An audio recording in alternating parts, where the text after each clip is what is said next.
Good morning. Welcome to the Sports Desk, live on Comcast Channel 26, also streamed on Facebook, along with producer Waldo Dane. I'm Ed Nunez. Our special guest today is Coach Waldo Gutierrez, the former head coach at Jemez and Cuba. And I'm missing one school in Zuni as well. He's been nominated for the New Mexico NMA Basketball Hall of Fame. And I'll tell you what, it's a career coach that spawned 36 years. That's quite a long time. You coached in several different positions at different schools, and we're glad to have you on today. We'd like to discuss some of those schools that you coached at. You coached at, so welcome to the show. Well, thank you, Ed. I appreciate you having me on the show. And yeah, it's been a long trek where I finally had to retire a little bit, take care of my right knee that's been giving me some problems. But with this COVID thing going on, I'm having to do some waiting. But I'm appreciative of the nomination for the New Mexico Hall of Fame for basketball, and I'm certainly appreciative of this opportunity to be on the show with you. Talk a little bit about that, a career that spawned, as we mentioned, 36 years at Jemez. You were 92-15. Cuba, you had some success there, and at Zuni. You had a great coaching career, and you and I have had some discussions about basketball because I think basketball, I played and I coached and I officiated. Now I broadcast. And I think people that are in that circle travel in the same circles, and they know the same people. They've run into the same people and have relationships with some of the same people. So what does that nomination mean to you? And we certainly hope the nomination and you get inducted. But after a long career of 36 years and giving back to the communities you were in, what does that mean to you? Well, the nomination is just the icing on the cake. I've been through so many communities to keep it fresh. And, my philosophy was to get to know as many people as I possibly could and coach their kids. And now I'm finding that it became sort of cyclical, especially in Cuba. Players that I had once upon a time there in the early 80s are now coaching or are married and have kids, and I'm having their kids. And so it's become a cyclical thing for me, and it's really pretty neat. It really is. I'm hoping that this nomination, I'm humbled by it. I've seen some really great coaches being nominated and have secured the position of a Hall of Famer. So if it happens with me, it's good, but it's the icing on the cake. Everything else is the cake, so to speak. You've been an administrator, a coach, a teacher. What was it? There's always a road that leads to that. You and I have talked about the roads that led to coaching, right? And now you played too. So what was it, a road or a path or a mentor?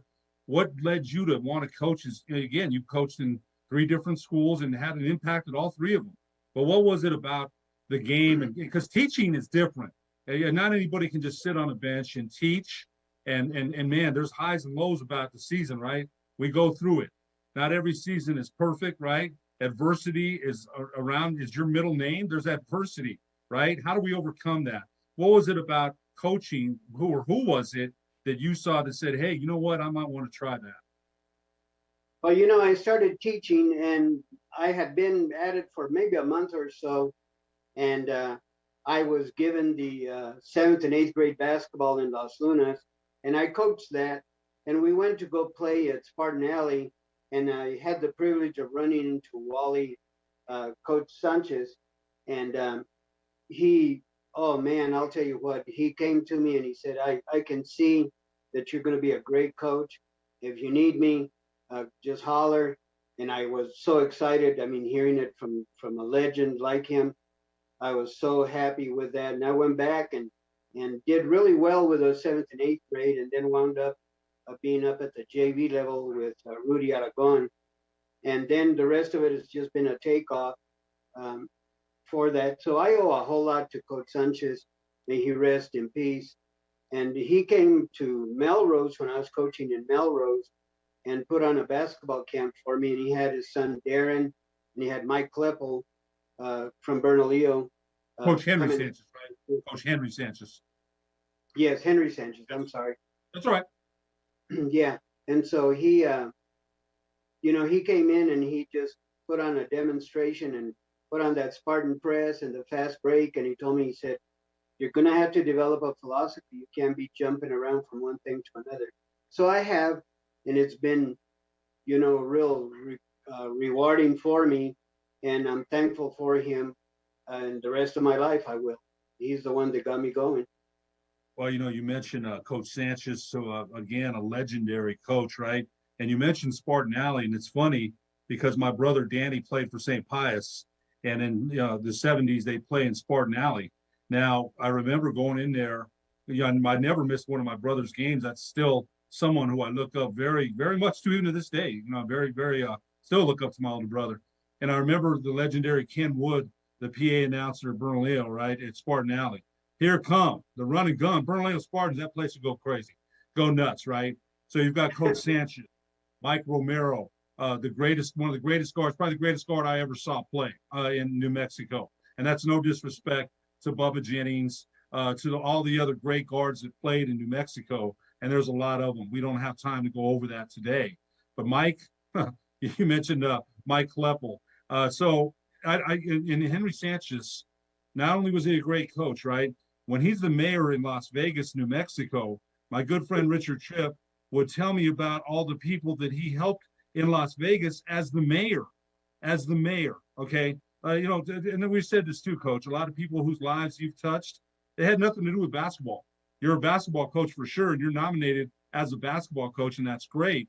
But you're also a teacher, an administrator. There's other kids that you've dealt with and touched lives on that had nothing to do with basketball. And so it's a wide net. Basketball's, something you and I can talk about from dawn till dusk, man, right? For sure. But there's also other things that you've done in your life. And when you mentioned Coach Sanchez, I went to his camps, Sanchez Galassini camps at St. Pius. So I remember the stories about the free throws, Gary Abuzelman coming up short, because of his legs, your knees, right? He taught so many basketball lessons, but he taught life lessons. So what a role model that must have been for you to have. Well, you know what?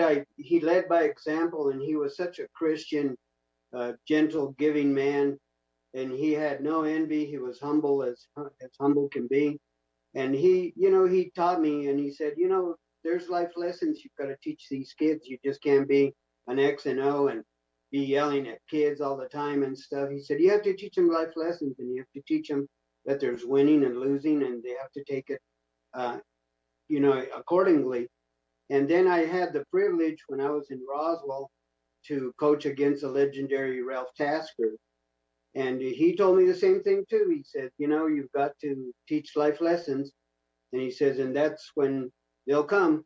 And sure enough, he was right. And so, but Henry is the one that got me all started, and I'll be forever indebted to him. I saw Mike play in Spartan Alley.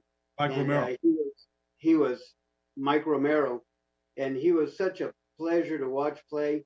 And then I watched all the coaching staff, and they were dressed in red pants and red shirts and the whole bit. And I thought, well, when I'm a head coach, that's exactly what I want. And so that's exactly what we've done. We've adopted colors from the school and worn those. And we've also suit and tie. And the kids, we raised money and bought blazers and travel bags and the whole bit for kids. And we've gone into restaurants where people have said, they look like class. Those kids really are classy. And so, I come back to the tables and tell the kids that because I want them to hear some positive stuff, not just negative. You mentioned Coach Tasker too, and I'll say this real briefly. Remember when they wore the jackets with the Eagles on them, right? They would come into the pit, and there's a murmur as soon as they walk in. It's like, oh shoot, it's almost like the Hobbs is here, right? And they look like class too. When you mentioned Coach Tasker, what an incredible two role models that you had that you couldn't have asked for greater. Again, great coaches, right? But great people. We talk about Hall of Fame, going to the Hall of Fame. And there's some people that are in the Hall of Fame that were not Hall of Fame people. Let's be honest. Now, those two gentlemen there, you couldn't get, wow. That's all I can say. I almost get goosebumps when you talk about it, because Coach Tasker, not only did he have great teams at Hobbs, but people to this day speak about him with such great reverence. Exactly. And, Mike Romero has such an allegiance for Coach Henry Sanchez. And I don't know which one's greater, mine or his, but he played for Coach Sanchez day in and day out. And we both just have the utmost respect for him.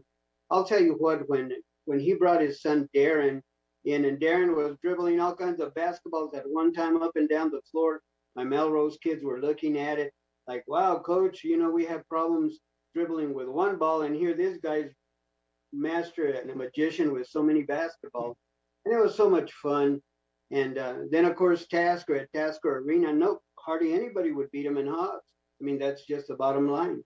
And he would come in to our place. I coached at Goddard High School also, and gave him a run for his money, but he was away from Hobbs. Now, when I went down to Hobbs, he had just played Larry Dunaway, who was from Hobbs himself, and he had beat him, I think, by like 56 points. And I'm thinking, whoa, what's going to happen here? I'm glad that we're playing at Goddard instead of Hobbs. So yeah, they're just legends, and they put on a school. And Coach Tasker told me, he said, we're not out there to beat anybody. We just want, like Bobby Knight says, you don't want me to beat you by so much, then prepare your kids. Stop us. Stop us, right? Let's swing back to, it's easy to go on and on about other coaches, but in some ways, Coach, you're a legend too. You are. There's up north. You've done a lot of things, and it's the giving back that makes you who you are, right? The giving back of so many things and of yourself. Let's talk about your first coaching stop and how that was impactful. And then we're going to take a break. Tell us about your first head coaching stop. Tell us about that a little bit. Well, my first coaching stop was in Cuba, and I had coached the younger kids at Cuba High School, and that's originally where I'm from. And we did real well. I think in 2 years we lost 3 games maybe, and so then the athletic director came to me and said, "Well, we're going to release this coach, and we want you to step in and coach." And I didn't want to apply for a job that was, that's not empty and that was taken. And I said, "Well, I don't know about that." They said, "Well, if you don't take it, we don't know what we're going to do. We're going to have to cancel the season." So I took over, and man alive, I had some players. I had my nephew playing that could jump above the rim, Rick Velarde, who was a star player. In fact, Rick Velarde is in the Nesmith Hall of Fame for all the trophies and stuff that he won. I think I don't know how many trophies he won for MVP and all district and all that, but he was 6'3", and man, that kid was aggressive, and he could just play. And he won some ball games for us from the 3-point line, believe it or not. And so, I had to find a system, as Henry Sanchez had told me. And I'm thinking, well, what do I do? It was just a try this and try that type of thing. And it took me a while to realize, maybe my second head job, to realize in Melrose that I needed to run the ball and maybe press. And when I pressed what Rudy Aragon had taught me in Leland Abreu with a point diamond. And so we had real good success with that point diamond press. I still use it to this day. And then, of course, I use Tasker's man-to-man press that just swallows you up. And that's become my niche. And I run the ball. In Cuba, we scored over 100 points, about 11 times. In Jemez, 13, 14, 15 times. Everywhere I've gone, we put up points on the board. And people love that. They enjoy that. But let me tell you something, anybody that says that they can sit there on a bench and keep their composure are a bunch of liars, because man, those butterflies just eat up at you. They do. Coach, we're going to take a break, and when we come back, we want to hear more about your coaching career at Jemez and Zuni when we come back after these messages on the Sports Desk.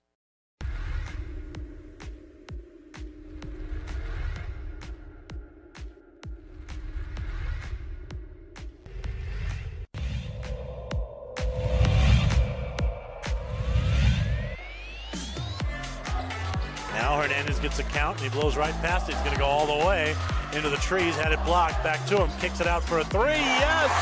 Nothing but nylon for Tapia.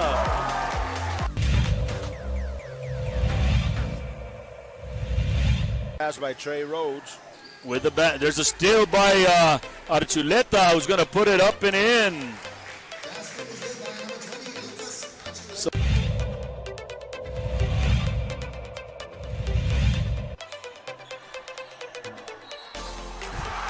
It's up and one off the glass. I heard him call it from here.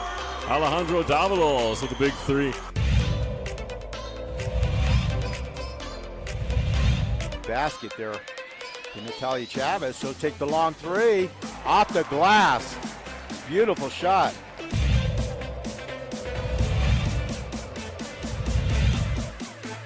Valdez, little Tucker to Holder. Holy cow.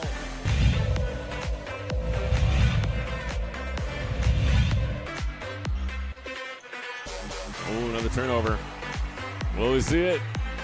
Throw it down, big man. Josiah Ortiz.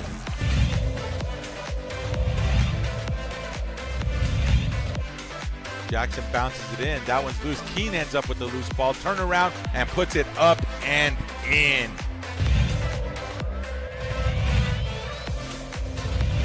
Good, but Roy gets the rebound, puts it right back on. No good, but then he does put it in, and that is good. That is good. Rebound, Bradford, and wow, Marcus King takes it to the basket strong. The two-handed dunk.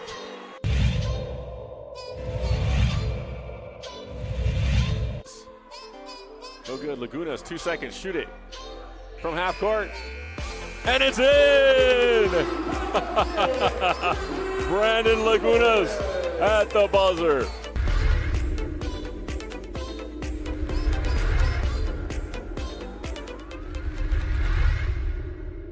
The energy landscape is limitless and ever-changing. Cleaner energy resources are crucial to New Mexico's environment. For 100 years, PNM has utilized cutting-edge technology and employed hard-working New Mexicans to ensure that we have consistent, reliable energy when we need it. For life's loudest moments, quietest moments, and every moment in between. We're dedicated to providing you with energy now and into the future. All you have to do is dream of what to do with it next. A burglary takes place in the United States approximately every 15 seconds. International Protective Service is your answer for commercial and residential security in all of Albuquerque. IPS will work with your monitoring company for fast, reliable response times. You can rest easy knowing you, your family, or your company is watched over by International Protective Service. Call International Protective Service today.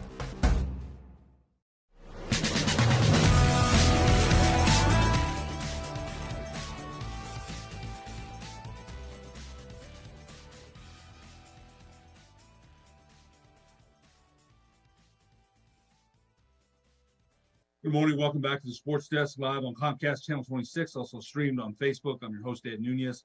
Special guest today is former Cuba and Jemez coach and Zuni, also Dane Waldo Gutierrez, who's been nominated for the New Mexico NMAA Basketball Hall of Fame. And Coach, again, what an honor to have you here. We certainly hope that nomination ends up with you being in the Hall of Fame. I'll tell you, it's an honor to be nominated, I'm sure.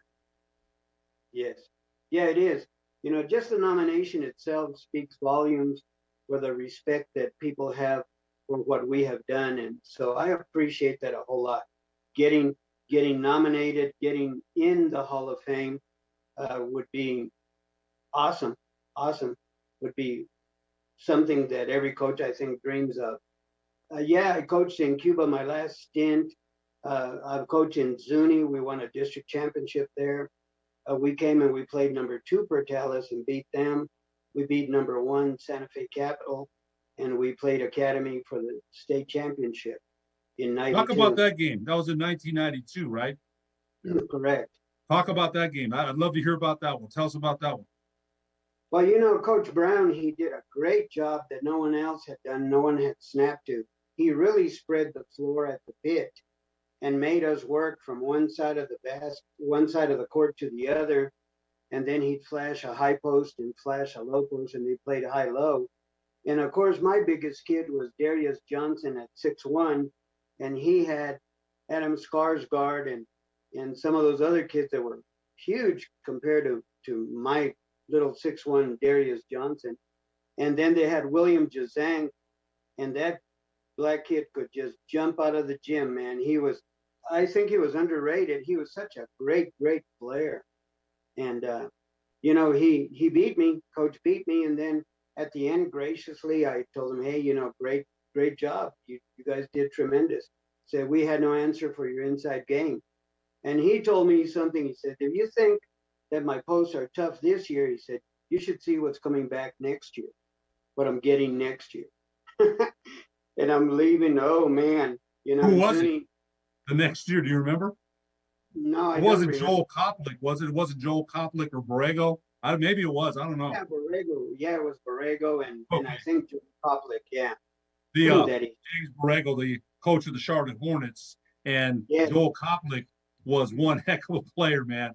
Joel Koplik, and of course, for fans that don't know who we're talking about, the legendary, the late Mike Brown, legendary coach. Rest in peace.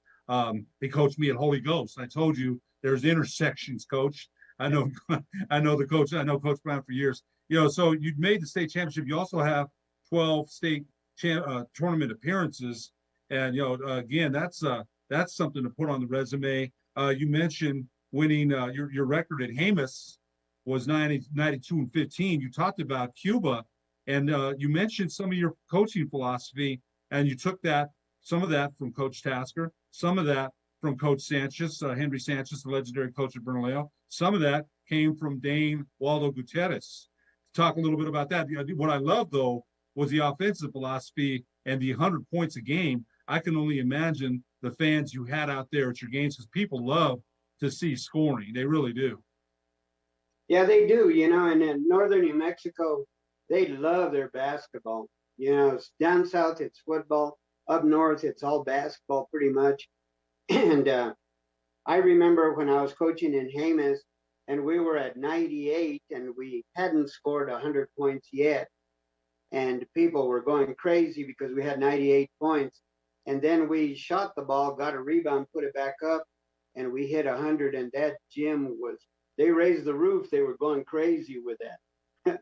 And so, you know, I thought, well, hey, you know, we're onto something good here. I have to mention Coach Dennis Simpson, who coached at Kentucky. He coached women at Kentucky and Wisconsin. And he would make it to almost all my ball games because he enjoyed it that much. And he would say, wow, man, I can really see what you're doing with those kids. It's a pleasure to watch them. And to this day, he's become a friend of mine and befriended me. And you know, he was a great supporter, along with my wife, of course. Well, there must have been some things you got from Coach Simpson, too, because there's another resource. He's a college coach. I'm sure you asked him for coaches, no coaches, no coaches, no coaches, right? We all pick up a little something from somebody and someone by watching and learning. I'm sure you still watch games with that same eye, right? What they ran out of a timeout, what they, you know, you mentioned some of the diamond press that the Coach Tasker used was that run and jump press, which was devastating. Active hands in the lane, athleticism, height, guys that could finish on when they turn offense or defense into offense, right? And they finish easily. And so that kind of press there, no wonder, you must have had some great athletes, is what I'm saying. Yeah, we'd work and we'd run all the drills that he had shown me. When he was dismissed from Hobbs, he went on to teach a class at Hobbs Junior College for basketball. And Rick Black and myself were the only two people that showed up to his class. And so I stayed talking to him and picking his brain and all. And he said, they're going to cancel the class because we don't have enough people. He said, but I want to give you this playbook. He said that I think will help you. And sure, it did. It did. It had all the drills for the press and running the ball and stuff and the run jump. And so it's not really, and he would say, you can get a weak kid and you can hide him in that press because depends on where you play him, he's going to come through. And so, hey, I was like Tasker, 5 in, 5 out, 5 in, 5 out, and wear people down in the fourth quarter. Here come the points, and so that was something else. And then of course I ran that secret Bernalillo press that Henry Sanchez showed me, and man alive, I'll tell you what, I still to this day use it and love it. And I could, if I just would have had Mike Romero, and I've told Mike Romero many times, I wish I would have coached him so he would have run my press. And he just laughs. But, I agree. He's the greatest of all time, as far as I'm concerned. At 5'5", man, that boy could play. Sheesh. Well, I played a lot of basketball with him, and there's some shots I saw him make that I still can't believe. He was that kind of player. I got a quote for you about you from somebody one of the few that's still dedicated, has seen it all. We need more people, need more coaches like him, and that's from Wally Sanchez, the former head coach at Magdalena, former head men's boys coach at Los Lunas, at Santa Fe, St. Pius, assistant at Rio Rancho, has been around the game over 50 years, and that's what his quote was about you. I thank Coach Sanchez for giving me that, because he's been around the game a long time too, along with all the other coaches you mentioned. Yeah. Wally Sanchez and I had some battles when I was in Jemez and he was at Magdalena, and we just went tit for tat and had it. And I have nothing but respect for him. He's a good friend, and man, you're right. He can coach. Whew, man, that guy can coach. You better be prepared, because if you're not prepared, he's going to spank you. And he's a student of the game, and he doesn't flaunt things. He just comes over, shakes your hand, good game coach, and walks away. And I thought at first, sort of standoffish, but no, it's just humbleness that he has. And so many people are envious of those kind of performances. But, you have to give credit where it's due. And Wally Sanchez has been just a big, big, refreshing thing in the district for me, where he's really made me study the game and really made me want to play a great game of basketball. Yeah, been around a long time. Let's talk about your career at Zuni. We talked about Jemez and we talked about Cuba, and you had some great accomplishments. You mentioned the accomplishments at Cuba. You had some great accomplishments at Zuni. You coached some great kids. At Cuba and Jemez. Talk to us a little bit about your career at Zuni. You coached at 3 places. That's why you're being nominated here, not just for your record, but for all the things you've given back. So tell us about Zuni a little bit. Well, I went into Zuni, and I got a call from the previous coach and said, "What are you doing applying for a job at Zuni? There's no talent. You can't get him in the gym, blah, blah, blah." And it was just a derogatory type thing. So I told my wife, I said, I'm going to take that job. And I did. And those kids just revolved around me. They were in the gym, and they put in extra time after the gym. And we had a motto that said, "You've got to believe." And we believed, and we went at it. And Coach Phil Baca was coaching at Bloomfield at the time, and he came and spanked us at our place and at his place. And so we were in second place in the district tournament, and we made it all the way to meet him in the championship at Bloomfield and beat him. So we had a district championship, and I don't know how long it had been since Zuni had won one, but it was quite a few years. And so we were district champs. We went in, we played Pertalis, the worst of two evils, I guess. And they had Nathan Erdman, And Remember him? He was playing guard, and at 6'4", 6'5", he was shooting over my little Joey Nadawa at 5 foot. And so I told Joey, I said, just box him out, and you're going to be below his knees probably, but box him out. He's going to be paying attention to you instead of the shot. And sure enough, that proved to be beneficial. And so we did some real good things in Zuni. I had Colin Babalu that's passed away now. God rest him in peace. And he was my 3-point shooter. He was an ace. But Colin would stay there and just shoot racks after rack after rack for 45, 50, 55 minutes. And I'd sacrifice the time. I gave him the time. But Ed, one of the things that really freaked me out about Zuni and how much the people love the game, we were going to play Tohatchee for a district game. And I got up and I was ready to go to school by 7:30.